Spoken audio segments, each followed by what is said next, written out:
So what is money? Money is a technological advancement of commerce. 4,000 years ago, you owned a beautiful plot of land with great, beautiful olive trees, and I owned 50, maybe 70 cows. And I saw that plot of land. I said, you know what? I want that plot of land. Let me go to Riz and ask him, hey, how much is it? You already have cows, actually, so you don't need the cows that I have, so we can't actually transact. So I have to go sell my cows for some pigeons because you want the pigeons. Now I come back, I bring you the pigeons. One of them dies, so I have to go back and get another pigeon. And then finally I get the plot of land. Now you have the pigeons, and you have to go figure out somebody that wants pigeons in exchange for you to get the next service or the next good. So the problem was with the bartering system, there was no ability to scale, no ability to build monopolies, because there was no ability to sustain wealth, and there's no what?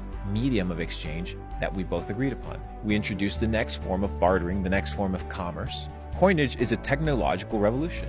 It was the first time that we all agreed upon what was something and what was the store of value. So successful merchants, kings, they began to hoard it, and they began to build treasuries, and now they began to conquer more lands because they no longer were limited by the limitations of bartering. You could take the coins, they wouldn't rot, you would sell the gold in China, you would sell the gold in India, and it would still be counted as gold. So now you had the ability for scale. The issue was, kings started realizing, hey, maybe I can shave a little bit off the top of the coin and make some new coins. And you know what, maybe the people won't notice that I'm printing coins out of thin air. Maybe I'll add some alloy or some metal instead of the silver, diluting the currency. So they began to realize, hey, like, coinage now can be forged. So we need another system.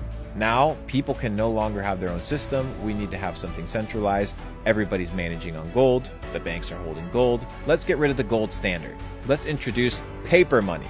Paper money, obviously, if you have, let's say, a kilo worth of gold, you can't be carrying that with your horse hanging around town. No, you have paper receipts that the bank gives you, and people began exchanging paper receipts. The receipts of what? The units of gold that were in the bank. But then the banks got cheeky, and they said, you know what? Nobody's checking our bank reserves. So what if we issue more paper than we actually have gold reserves? And the French noticed. They're like, hey, these motherfucking Americans, they're printing more paper, handing it out to people than the gold that they have in the reserves. So they came in and they wiped out all the reserves, collapsing the economy.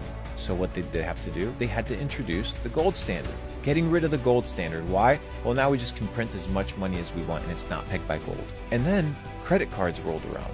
Yeah, I still had to go into the bank and deal with paper, but I could transact and buy things with a piece of plastic. Okay, so now digital money was introduced. But now we have the battle of what is the digital money that we want to adopt. And in these new crossroads of technological advancement, you have something that's born known as Bitcoin.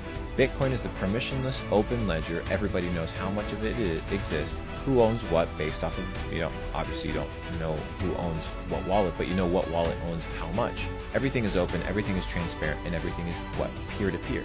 It's the purest form of going back 2,000 years and transacting gold bar for gold bar in a digital format. It is the evolution of money. It is the natural evolution of money.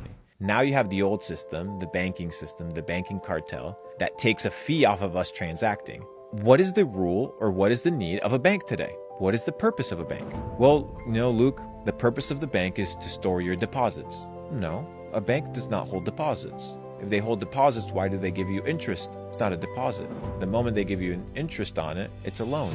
You're loaning them money, they're giving you an interest, they're taking that money, they're investing it. It's not a deposit, it's a loan. Once they give you interest, that thing becomes a liability on their balance. What you're seeing displayed on your checking account is just a record of how much the bank owes you. So if the purpose of the bank isn't to hold deposits, well, the purpose of the bank, Luke, is to fractionalize money. Well, no, that's not the purpose of the bank. It doesn't fractionalize money. The purpose of the bank is credit creation. It creates loans. It's in the business of buying and selling securities. So if the bank is in the business of credit creation, and everything around us is getting inflated and more expensive due to the fact that we're creating credit that is being utilized to buy Louis Vuitton bags. It's not productive credit. It's not credit that adds to the GDP. We enter a situation whereby the dilution of our money becomes so big that we no longer trust it. But now we enter a very dangerous situation. If we don't have an alternative payment system, the tokenization or the programmability of digital money, like a central bank digital currency, becomes very scary, because now they don't want to just issue the currency, they want to control the rules as to how you can use the currency. So for example, you spent 2 hours already with the light on, now your light gets turned off because your curfew's up, and if not, we'll turn off your power bill. and your cards won't work. Oh, you didn't get vaccinated? Oh, you went 5 kilometers past your house curfew? No worries, your cards just won't work. You have no freedom. Back in the day, at least you had cash, you could do whatever you wanted. So is that the system that you want? The answer is no. What is the alternative system to that digital revolution, that next advancement of money? In my opinion, is Bitcoin, digital currencies, things that are decentralized. So it's a little bit of how I've been thinking about and theorizing this idea of Bitcoin and rationalizing whether digital currencies, decentralized ones, fighting against centralized institutions are going to last. And I think people will fight for it.